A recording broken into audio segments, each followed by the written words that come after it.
सफ़र में मुश्किलें आएँ तो हिम्मत और बढ़ती है, अगर कोई रास्ता रोके तो जुर्रत और बढ़ती है, अगर बिकने पर आ जाओ तो घट जाते हैं दाम अक्सर, ना बिकने का इरादा हो तो कीमत और बढ़ती है।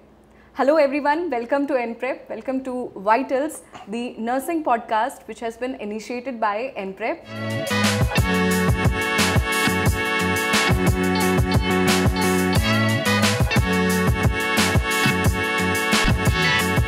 और आज जो बातें मैंने आपसे अभी थोड़ी देर पहले कही, उन चीज़ों का एक जीता जागता उदाहरण हमारे साथ यहाँ पर हैं। हमारे आज के गेस्ट जो हैं विश्वेंद्र जी, जो भी एम्स जोधपुर में as a nursing officer posted हैं, लेकिन इनका इंट्रोडक्शन सिर्फ इतना नहीं है। ये बहुत सारी ऑर्गेनाइजेशंस के साथ जुड़े हुए हैं, जैसे आपका AHA अमेरिकन हार्ट एसोसिएशन, जहाँ पर ये एक BLS ट्रेनर हैं, ACLS BLS ट्रेनर हैं। इसके साथ साथ ATCN USAID प्लस ETT से भी ये जुड़े हुए हैं and he has been working in the field of nursing for the past 14 years. और इतना ही नहीं, बहुत सारी बातें हैं जो आज हम सर से जानेंगे। तो शुरू करते हैं और मिलते हैं सर से। Over to you sir. So कैसे हैं सर आप?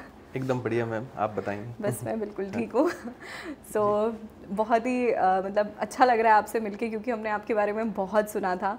हमारे एजुकेटर्स से जो आपके साथ काम करते हैं, उन्होंने हमें बताया था कि आप बहुत सालों से क्लिनिकल साइड में रहते हुए भी आपने एजुकेशन अपनी कंटिन्यू रखी है, प्लस आप एज अ ट्रेनर भी काम कर रहे हैं। सो सर, आपसे जानना चाहते हैं कि इस पूरी जर्नी की शुरुआत कहाँ से हुई? मतलब शुरू करते हैं कि बचपन से कि कैसा आपका बचपन रहा है या कहाँ से ये चीज़ शुरू हुई है? सो मैडम, मैं बेसिकली करौली डिस्ट्रिक्ट से बिलोंग करता हूँ। हिंडौन सिटी टाउन है और वहाँ पे एक गांव है खेड़ा जमालपुर। हाँ जी। सो मेरी स्कूलिंग वहीं गांव में गवर्नमेंट स्कूल में हुई है। हाँ हाँ। और प्राइमरी अपर प्राइमरी गांव के स्कूल में ही हुई, हिंदी मीडियम से। एंड 9th 10th फिर हिंडौन सिटी टाउन है, वहाँ पे प्राइवेट स्कूल में सेम हिंदी मीडियम से हुई। And 11th 12th again government hospital Hindaun city से ही हुई है। ओके। एंड सीनियर के बाद में मैम एक्चुअली उस टाइम पे नर्सिंग का मैंने सुना था कि नर्सिंग में जाना है, बट इतने ज़्यादा मेंटली प्रिपेयर नहीं था कि नहीं वो ही करना है। बट घर वालों ने वहाँ एडमिशन करवाया, तो उस टाइम पे राजस्थान में बहुत ज़्यादा कॉलेज नहीं होते थे। तो मैंने जो अपना general nursing and midwifery GNM diploma है वो कर्नाटका से किया। तो मेरे साथ और भी 4 फ्रेंड थे, हम चारों का ग्रुप था, हम साथ में वहाँ पे नर्सिंग के लिए गए थे, क्योंकि उस टाइम पे आज से 20 ईयर बैक उधर ज़्यादा कॉलेज थे और वहाँ का एक ट्रेंड था कि वहाँ से लोग नर्सिंग कर रहे हैं। यहाँ पे भी होते थे गवर्नमेंट कॉलेज में, बट अवेयरनेस नहीं थी, पता नहीं था कैसे एग्ज़ाम लिखना है, तो कैसे इतना दूर, मतलब यस तो पता गवर्नमेंट कॉलेज में कैसे एग्ज़ाम लिखना है, एंट्रेंस कैसे होता है, आइडिया नहीं था। वहाँ पे फिर फ्रेंड्स जा रहे थे तो उनके साथ में एडमिशन ले लिया। 3 साल वहाँ GNM किया। GNM करने के बाद में वहाँ पे कॉलेज गए, तो वहाँ पे भी बड़े इश्यूज थे, क्योंकि लैंग्वेज का सबसे पहले इशू था। नॉर्थ इंडियन के लिए साउथ इंडिया में जाना, लैंग्वेज का, खाने का भी काफ़ी इशू था। तो मेन तो लैंग्वेज का इशू था। तो जो 3 साल जो नर्सिंग करा उसमें मतलब बुक्स तो पढ़ी थी, बट क्लिनिकल एक्सपीरियंस इतना ज़्यादा नहीं हुआ, क्योंकि पेशेंट्स वहाँ पे फिर अलग लैंग्वेज बोलते थे, तो बहुत ज़्यादा क्लिनिकल नहीं हुआ। फिर वहाँ से जैसे ही नर्सिंग GNM करने के बाद में फिर रियलाइज़ हुआ कि GNM तो कर ली, अब हमें इस फील्ड में बुक पता तो है, बट कुछ स्किल कुछ भी नहीं थी, नील के बराबर थी। मतलब ये चीज़ आपके अंदर पहले से थी कि नहीं, क्लिनिकल नॉलेज होना है क्लिनिक। हाँ, ये तो मतलब मुझे था कि मैं जिस चीज़ में काम कर रहा हूँ उसकी मुझे सब कुछ पता तो होना चाहिए एटलीस्ट। बिल्कुल। तो फिर वहाँ पे पहले 6 मंथ की इंटर्नशिप भी होती थी। हाँ। 3 साल के बाद 6 मंथ इंटर्नशिप होती थी, तो उसमें आपको क्लिनिकल काम करना पड़ता था, उसका सर्टिफिकेट। तो वो 6 मंथ की इंटर्नशिप मैंने राजस्थान से ही की। ओके। ठीक, हमारे वहाँ से ही। तो वहाँ पे फिर हमने क्लिनिकल काम ज़्यादा किया, मतलब रोजाना, फिर कॉलेज तो जाना नहीं होता था। हाँ। तो वहीं पे 8 to 5 तक काम करते, तो वहाँ पे कुछ स्किल्स आई, बट छोटा हॉस्पिटल था, गवर्नमेंट हॉस्पिटल था, तो बहुत कम प्रोसीजर और कम एक्सपोजर कम मिला, बट टाइम हमने अपना पूरा दिया था। तो सर, मतलब नर्सिंग प्रोफेशन को चूज़ करने का या नर्सिंग में आने का जो आपका डिसीजन था, वो आपका खुद से था पहले कि नर्सिंग ही करनी, या मतलब कभी ऐसा हुआ कि कुछ और करना था बट इसलिए आए? क्योंकि नहीं मैम, ऐसा तो नहीं था कि, क्योंकि उस टाइम इतने ज़्यादा मैच्योर नहीं थे, और ऐसा भी नहीं था कि नर्सिंग ही करना है, और ऐसा भी दिमाग में नहीं था ये करना है। फ्रेंड्स के साथ सब गए जा रहे थे और दूसरे वाले फ्रेंड भी, तो हमने भी कर लिया नर्सिंग। बट नर्सिंग के बाद एक रियलाइज हुआ कि नहीं, अब इस प्रोफेशन में कुछ करना है, ठीक है। तो करने के बाद आए तो हमारे जो सीनियर्स थे मेरे पास के गांव के ही थे, तो उन सीनियर्स से मोटिवेशन मिला। वो लोग जैसे ही नर्सिंग कंप्लीट की और कंप्लीट करके क्लिनिकल साइड चले गए, जैसे कि वो अहमदाबाद गुजरात में अपोलो हॉस्पिटल में चले गए थे। तो उनको देखा वहाँ पे, मैं भी अपना जॉब सर्च कर रहा था उस टाइम पे, तो उनको वहाँ देखा जब वो थिएटर में असिस्ट करते थे, बताते थे अपनी कि हम ऐसे ये सर्जरी होती है सर्जरी, तो मन में एक ऐसा हुआ कि मुझे भी इनके जैसा बनना है। तो ओटी मतलब आपका पहले? हाँ, मतलब मुझे तो जैसे ही नर्सिंग किया तो उसके बाद में मेरा यही था कि मुझे ओटी में वो मुझे मतलब इंस्पिरेशन मिले। मेरे जो सीनियर थे जो जिन्होंने मुझे काम सिखाया, भूपेश शुक्ला, हाँ जी। तो उनसे मुझे ये इंस्पिरेशन मिला, क्योंकि मैंने हमेशा यही सोचा कि मुझे उनके जैसा बनना है। तो इंटरेस्टिंग, ओटी में मतलब सर का पहले से ही बहुत ज़्यादा रुझान रहा है, मतलब he was very much interested, क्योंकि आने वाले सेशन में हम यही बात करने वाले हैं। सर ने बहुत सारे थिएटर्स में, चाहे वो CTVS हो, चाहे वो आपका रीनल ट्रांसप्लांट, लिवर ट्रांसप्लांट, आपका gynaecology department as well, general surgery, इन सारे ही डिपार्टमेंट्स में काम किया है। और इन जगहों पर, क्योंकि अगर कोई नर्सिंग का पर्सन है, नर्सिंग प्रोफेशनल है, वो अगर ओटी में पोस्टेड होता है, थिएटर में पोस्टेड है, तो उनको पता होगा कि थिएटर की ड्यूटीज़ कितनी मतलब ज़्यादा टायरिंग होती है, आपको घंटों घंटों तक खड़े रहना पड़ता है। लेकिन उसके बावजूद भी सर ने अपनी एजुकेशन कंटिन्यू रखी, और क्लिनिकल के अलावा भी he is doing exceptionally well in the field of education, क्योंकि सर लोगों को ट्रेन करते हैं। और जो भी लोग मेडिकल प्रोफेशन से जुड़े हुए हैं, अमेरिकन हार्ट एसोसिएशन तो एक जाना माना नाम है, उसमें सर BLS ACLS ट्रेनर हैं। सो ये अपने आप में एक बहुत बड़े प्रेस्टीज की बात है कि इतनी बड़ी ऑर्गेनाइजेशन से जुड़ना। तो सर आपसे जानना चाहते हैं कि नर्सिंग, चलिए आए तो जैसे भी हो, लेकिन एक वो दिन जब आपको लगा हो कि हाँ, इसी दिन के लिए मैंने नर्सिंग प्रोफेशन ज्वाइन किया था, या कभी ऐसा हुआ हो कि आपको लगा हो कि नहीं, मैं जहाँ हूँ मुझे बहुत गर्व है उस चीज़ का?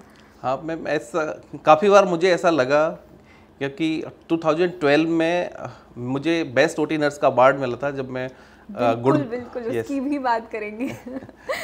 तो उससे पहले जस्ट मुझे यही था कि एटलीस्ट मुझे पहले अचीव, मतलब कुछ अपना को प्रूव करना है। उसके बाद मैं तो जैसे कि मैं अपनी इनिशियल जर्नी के बारे में बताऊं तो स्कूलिंग का मैंने आपको बताया, फिर मैंने फर्स्ट जॉब अपना अहमदाबाद से स्टार्ट किया था। मतलब कितना सर आपका ज्योग्राफिकल और कल्चरल ट्रांजिशन कितना था कि हिंडौन सिटी से फिर आप कर्नाटका एजुकेशन के लिए गए, देन वहाँ से अहमदाबाद जॉब के लिए। सो फर्स्ट मैंने अपना जॉब अहमदाबाद से स्टार्ट किया था, तो वहाँ मैंने 1 साल काम किया। तो बेसिकली क्या है, ओटी में जब स्टाफ रिक्रूट करते हैं तो नॉर्मली नई न्यू स्टाफ को ओटी में लेते नहीं है। हाँ, ये दिक्कत तो मैंने जब उनको वहाँ इंटरव्यू के लिए गया तो उनको मैंने यही बोला कि सर मुझे ओटी में काम करना है। तो उन्होंने मेरे साथ एक शर्त रखी कि अभी हमारे पास ओटी में जगह नहीं है, जब भी जगह होगी हम आपको ओटी में ट्रांसफ़र कर देंगे, बट तब तक आपको आईसीयू में काम करना पड़ेगा, और वो भी नाइट ड्यूटी।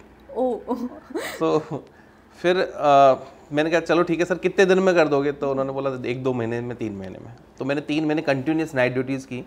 3 महीने continuous night duty? Oh my God. और सर आजकल के बच्चे जो कॉलेजेस में हैं, जो क्लिनिकल पोस्टिंग भी कर रहे हैं, वो जाते ही नहीं हैं। बहुत से तो कॉलेजेस ऐसे हैं, आप तो इस चीज़ से बहुत अच्छे से जानते होंगे आप ये बात, कि बहुत से कॉलेजेस किसी हॉस्पिटल से एफिलिएटेड होते ही नहीं है। वहाँ पर बच्चों को सिर्फ बुक से पढ़ाया जाता है, ठीक है, क्लिनिकल एक्सपोजर मिलता ही नहीं है। और ये एक बहुत ही बिटर रियलिटी है, क्योंकि जो काम नर्सिंग में आप करने जा रहे हो वो किसी से बोलने का या बात करने तक सीमित नहीं है। क्लिनिकल स्किल्स आपके बहुत इंपॉर्टेंट होने चाहिए।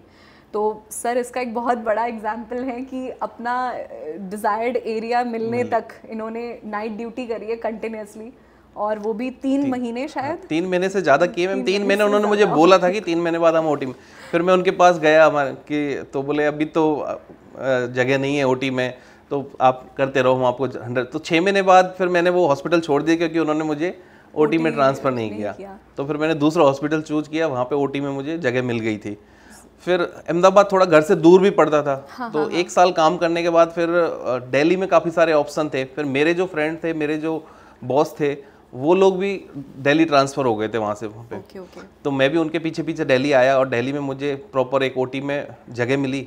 वहाँ से मैंने अपनी जर्नी, ओटी की जर्नी वहाँ से दिल्ली से स्टार्ट की 2005 से। 2005 से। Yes ma'am. फिर 2012 में 2005 से की 2007 दिल्ली में था। 2007 में गुड़गांव में एक नया हॉस्पिटल आया था। NA7 में तो हॉस्पिटल स्टार्ट ही हुआ था, तो वहाँ मैंने OT में as a associate nurse join किया था। और फिर NABH उनको मिला, JCI उनको मिला, तो NABH की ऑडिट, JCI की ऑडिट। ये तो बहुत मतलब अपने आप में NABH तो इंडियन उसमें एक बहुत जाना माना नाम है, पर JCI से एक्रेडिटेड होना वो तो, फिर आपको मतलब एक अब्रॉड में भी इंटरनेशनल लेवल पे वो दिलाता है। Yes ma'am. सो NABH वहाँ पे मैं काम किया तो NABH हॉस्पिटल को मिला, फिर JCI में काम किया तो JCI हॉस्पिटल को मिला। 2010 में उनको JCI तक मिल चुका था हॉस्पिटल में, तो वहाँ पे फिर OT में 2006 से कंटिन्यूस 7 से सॉरी। तो सर ये तो प्राइवेट जॉब की बात रही, प्राइवेट जॉब की बात रही। इसमें भी क्या OT की जर्नी के बारे में बताऊँ तो बेसिकली देखो OT में भी हम लोगों के जनरल लेमेंस के लिए सिर्फ है कि OT ऑपरेशन होता है, बट हमारे लिए OT के लिए बहुत सारी चीज़ें कि कार्डियक OT अलग होता है, न्यूरो OT अलग होता है, ऑर्थो OT अलग होता है, जर्नल होता है, बहुत सारे स्पेसिफिकेशन है। तो उसमें सारे स्टाफ को का रिक्रूटमेंट भी अलग अलग होता है। भाई ये कार्डियक के स्टाफ है, ये ऑर्थो के स्टाफ है। तो जब मैंने एक स्पेशलिटी का सब कुछ सीख लिया था, तो उसके बाद फिर मुझे फिर अगेन कि नहीं है स्पेशलिटी सीखनी है, तो अब दूसरी स्पेशलिटी में आप कैसे जाओगे। मेरी ड्यूटी इधर जैसे ऑर्थो में रहती थी, न्यूरो में, ऑर्थो न्यूरो में ड्यूटी रहती थी, तो उसके बाद की दूसरी स्पेशलिटी का मुझे तो ये था कि नहीं मुझे तो सारा कुछ सीखना है OT का। आपने अपने आप को कन्फाइन नहीं किया कभी कि अगर मैं ऑर्थो OT में पोस्टेड हूँ या सिर्फ CTVS में पोस्टेड हूँ तो मुझे बस वहीं का काम करना है, बाकी चीजें मतलब नहीं करनी। तो उसके लिए फिर मुझे एक्स्ट्रा एफर्ट करने लगे कि मैं अपनी जो ड्यूटी होती थी हॉस्पिटल की 8 घंटे की, वो मैं अपनी ड्यूटी में ऑर्थो OT में करता था, और उसके बाद जो 4-5 घंटे जो मुझे सीखने के लिए करना होता था वो मैं अलग से टाइम दे के दूसरे OT में करता था। तो एटलीस्ट 12 घंटे मतलब मॉर्निंग में मैं प्राइवेट में 4-5 घंटे अपनी मर्जी से भी करता था सीखने के लिए बस। और फिर जब हम साथ में गुड़गांव में रहते थे तो 4 लोग हम साथ में रहते थे, तो जो मेरे सीनियर थे मैंने उनको बोला कि अलग अलग स्पेशलिटी में थे कि सर अगर आपकी OT में रात को कोई इमरजेंसी आती है तो मुझे साथ में लेके जाना सो दैट मैं काम सीख सकूँ। तो ऐसे करके जो आर्टिमिस वाला जो मेरा एक्सपीरियंस था 5-6 ईयर का, उसमें मैंने बहुत ज़्यादा OT में काम किया। पिछले 2005 से काम कर रहे हैं 2004 से मैम, 2004 से OT में 20 इयर्स हो चुके हैं। Oh my God. और सर अभी मतलब जो सबसे रीसेंट आपकी लाइफ का अचीवमेंट था उसके बारे में थोड़ा सा मैं आपसे पूछना चाहती हूँ कि अभी बहुत लोगों को ये बात पता भी नहीं होगी, बहुत से लोगों को ये भी नहीं पता होता है कि ऐसी कोई ऑर्गेनाइजेशन है। तो society of peri operative nursing India ने सर को 2022 में मिनेजा जोसेफ अवार्ड 2022 से मतलब सर को ऑनर किया था। मिनेजा जोसेफ इंडिया 2022 का जो बेस्ट OT नर्स का अवार्ड था वो विश्वेंद्र सर को मिला था। एंड ऑफ कोर्स ये एक अपने आप में बहुत बड़ा अचीवमेंट है जहाँ मतलब नर्सिंग प्रोफेशन को उतनी रिस्पेक्ट, मतलब सॉरी मैं ये बहुत सबके सामने बोल रही हूँ but this is what it is, मतलब ये रियलिटी है जहाँ पे मतलब लोग रिस्पेक्ट नहीं करते, लोग मतलब एक्नॉलेज नहीं करते कि ये प्रोफेशन कितना इम्पॉर्टेंट है हेल्थ केयर टीम में। वहाँ आप इतना एक्सेप्शनल काम कर रहे हो, तो सर इसके रिगार्डिंग आप कुछ बातें बोलना चाहोगे कि क्या रीजंस हैं, या मतलब कहीं ना कहीं इसके लिए हम नर्सेस खुद भी रिस्पॉन्सिबल हैं, तो उसके रिगार्डिंग थोड़ा सा। बिल्कुल मैम, हम बोल सकते हैं कि उस चीज़ के लिए हम भी कहीं ना कहीं रिस्पॉन्सिबल हैं, क्योंकि नर्सिंग का प्रोफेशन नोबल प्रोफेशन है। तो अगर उस प्रोफेशन में हमारी वजह से कुछ प्रॉब्लम्स होती हैं तो कहीं ना कहीं उसके लिए रिस्पॉन्सिबल भी हम ही हैं। अगर कुछ पेशेंट कोई कंप्लेंट करता है या कहीं कोई एडमिनिस्ट्रेशन को कमी नज़र आती है कि ये कुछ हो गया, तो हमें हमारा काम है ना अच्छे से करना चाहिए।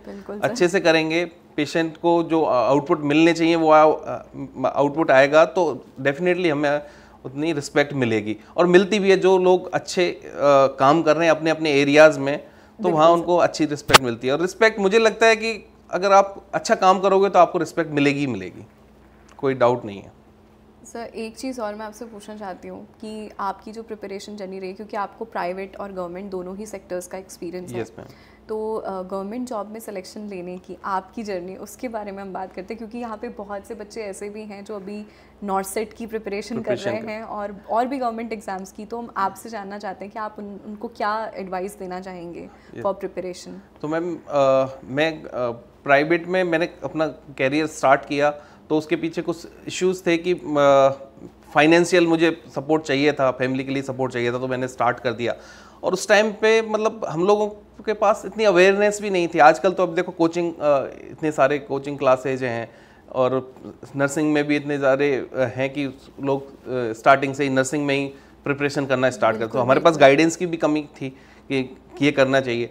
तो प्राइवेट में कैरियर स्टार्ट करने के बाद फिर लगा कि अभी गवर्नमेंट जॉब के लिए प्रिपरेशन करनी चाहिए, मतलब एटलीस्ट नर्सिंग करने के 6-7 साल बाद, 6-7 साल क्योंकि पहले तो पता ही नहीं था और वैकेंसीज भी कम आती। अभी जो अपॉर्चुनिटीज़ हैं नर्सिंग पर्सनल्स के लिए वो बहुत ज़्यादा है, क्योंकि अभी पूरे देश में बहुत सारे एम्स खुल चुके हैं, सभी में बहुत वैकेंसी हैं, सारे हॉस्पिटल में वैकेंसी। तो हमारे टाइम पे इतनी वैकेंसी भी नहीं आती थी, और वैकेंसी सोशल मीडिया इतना एक्टिव नहीं था, पता भी नहीं लगता था कभी आती।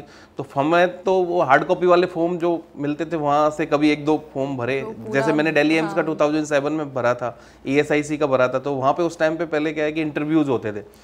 तो इंटरव्यूज में फिर वो हो जाता कि इंटरव्यू, मैंने भी 2007 में दिल्ली एम्स का इंटरव्यू दिया था, तो इंटरव्यू में मुझे मतलब क्लियर नहीं कर पाया था। ESIC में एक बार इंटरव्यू था, वो भी मैं क्लियर नहीं कर पाया था। फिर 2012 में एम्स जोधपुर की वैकेंसी आई, कॉन्ट्रेक्चुअल वैकेंसी आई थी। तो कई बार किया कि कॉन्ट्रेक्चुअल बाद में भर लेंगे जब परमानेंट पोस्ट आएंगे। बट मैंने सोचा कि चलो एग्ज़ाम तो दे लेते हैं।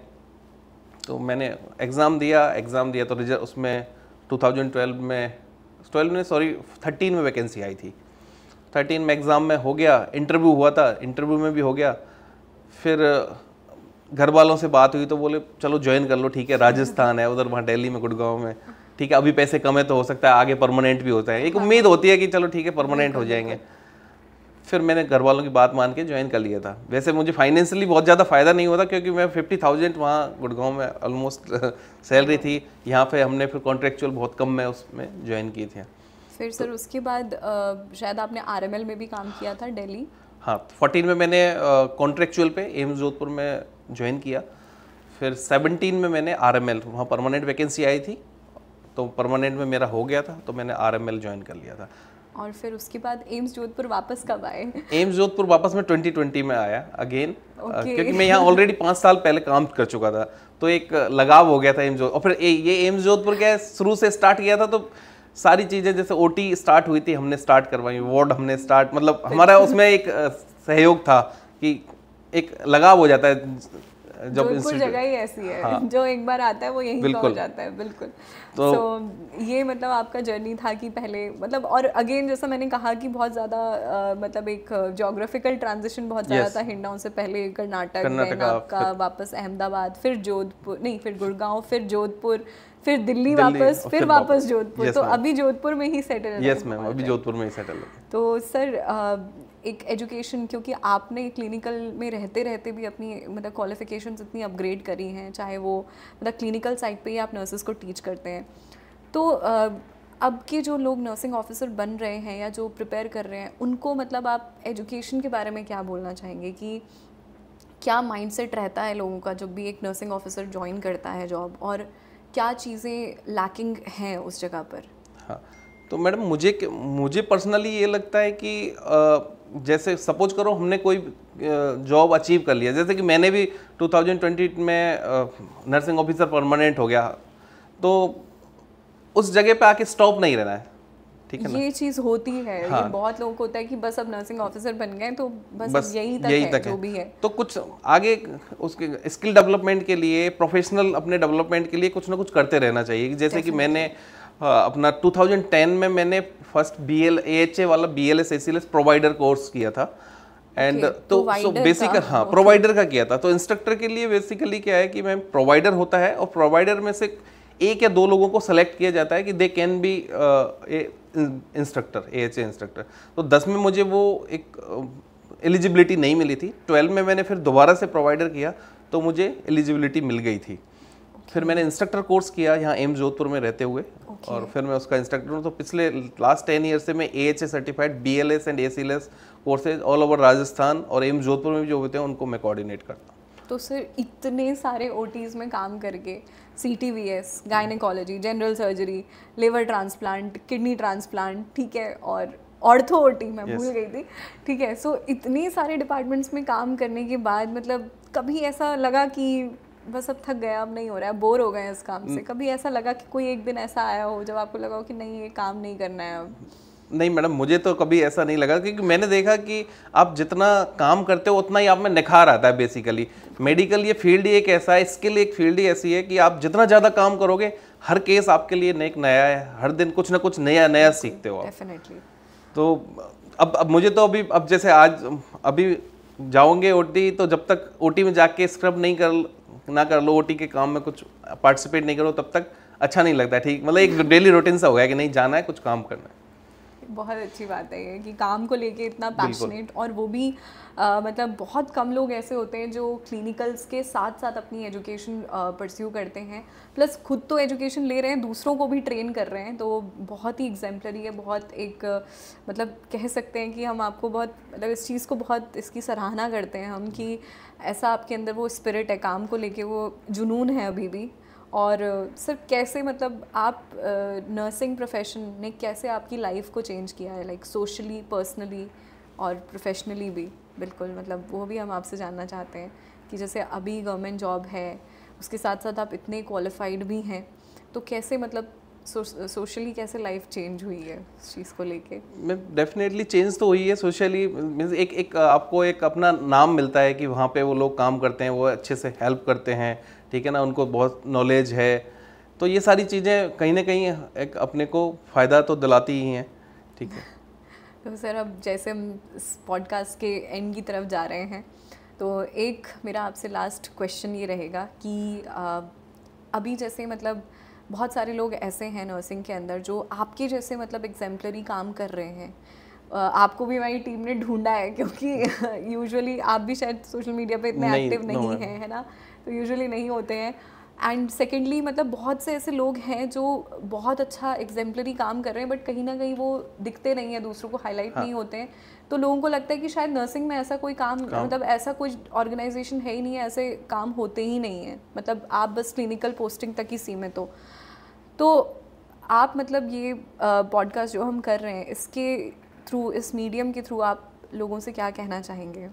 मैं तो यही कहना चाहूँगा कि आप लोगों ने जो एक ये स्टेप उठाया है, एनप्रेप ने टीम ने जो ये स्टेप उठाया है कि हम नर्सिंग क्लिनिकल नर्सेज को लेके और उनको एक सोशल मीडिया पे और उनको प्रमोट करना बेसिकली, तो बहुत अच्छा स्टेप है। और ये पहले कभी किसी ने मतलब ये इसके बारे में सोचा भी नहीं कि हम क्लिनिकल नर्सेज को या इनको आके प्रमोट करें, जिससे इससे क्या होगा मैम, जो हमारे और जो नर्सेज हैं, जो हमारे जो तैयारी कर रहे हैं, जो ऑलरेडी गवर्नमेंट जॉब में है, उनको एक मोटिवेशन मिलेगा ही, उनको भी मिलेगा ही कि कल को मैं भी जाके और वहाँ पे मेरा भी पॉडकास्ट हो। मतलब होता ही है ना, जैसे कि मुझे अपने बॉस से मिला कि नहीं मुझे बॉस के जैसा बनना है, क्योंकि उनका जब मैंने काम देखा तो मुझे ऐसा लगा कि नहीं ऐसा होना है। तो मोटिवेशन कहीं ना कहीं से तो मिलता ही है मैम। बिल्कुल सर, जो लोग मतलब बन चुके हैं नर्सिंग ऑफिसर, आपको देख के, हमें तो क्या बट आपको देख के मोटिवेट होंगे कि क्लिनिकल में रहते हुए भी आप अपनी एजुकेशन को, अपने क्वालिफिकेशंस को इतना एनहांस कर सकते हो। और आपका जो जॉब रोल है वो सिर्फ यहाँ तक सीमित नहीं है कि आप एक नर्सिंग ऑफिसर हो या आप ऑपरेशन करवा रहे हो, असिस्ट कर रहे हो, या क्लिनिकल साइट पे पेशेंट्स की केयर कर रहे हो। आप एक बहुत बड़े स्तर पर अपने प्रोफेशन को लेके जा सकते हो अगर आपके अंदर वो विल पावर है। जैसे आपने कहा कि कभी भी इतने 20 साल के करियर में कभी सर को नहीं लगा कि वो बोर हो गए काम से या वो थक गए हैं, मतलब उसी विगर के साथ, उसी इंथुजियाज्म के साथ काम करते रहे हैं। एंड ऑल्सो जो लोग प्रिपरेशन कर रहे हैं उनको भी ये मोटिवेशन मिलेगा कि नहीं हमें भी अच्छा एक जॉब सिक्योर करना है। तो this was Vishwendra sir for you, और this podcast was brought to you by vitals by Enprep, ठीक है। सो ये थी बातें नर्सिंग की। हम मिलेंगे आपसे with another instalment of this podcast. Till then, thank you so much, bye.